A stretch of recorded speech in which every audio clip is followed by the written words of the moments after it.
ఈ రోజు అయితే చికెన్ తిందామని గట్టిగానే ఫిక్స్ అయ్యాను. ముందుగా చికెన్ అయితే మంచిగా కడుక్కోవాలి. మనమైతే సింపుల్ గా బ్యాచిలర్ స్టైల్లో అయితే చేసుకుందాం. ముందుగా కళాయిలో నూనె అయితే పొయ్యండి. మీరు కూడా నాలాగే పొయ్యి వెలిగించడం అయితే మర్చిపోండి. తర్వాత ఎర్రగడ్డ, పచ్చిమిర్చి, టమాటా వేసుకోండి. తర్వాత దిట్టంగా నూరుకుని అల్లం తెల్ల పేస్ట్ కూడా వేయండి. ఉల్లిపాయలు అయితే బాగా వేగిన తర్వాత చికెన్ అయితే వేసుకుందాం. ఇప్పుడైతే కొంచెం సాల్ట్ వేసి మూత అయితే పెడదాం. చికెన్లో నుంచి నీళ్ళు వచ్చిందని హడావిడైతే అయిపోకండి. ఇప్పుడైతే గువ్వ మండిపోయినట్టు కారం అయితే దంచుకుందాం.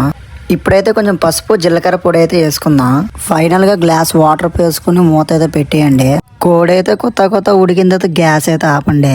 లాస్ట్ లో అయితే కొత్తిమీర అయితే జల్లుకోండి. ఫైనల్ గా మన చికెన్ కర్రీ అయితే రెడీ అయ్యింది.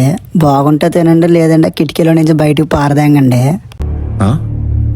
సరిపోయింది. హీరో విలన్ కొట్టుకుని కమెడీని చంపేసినట్టు నా మీద పడతారేంటి? నచ్చితే మాత్రం సబ్స్క్రైబ్ చేయడం మర్చిపోకండి.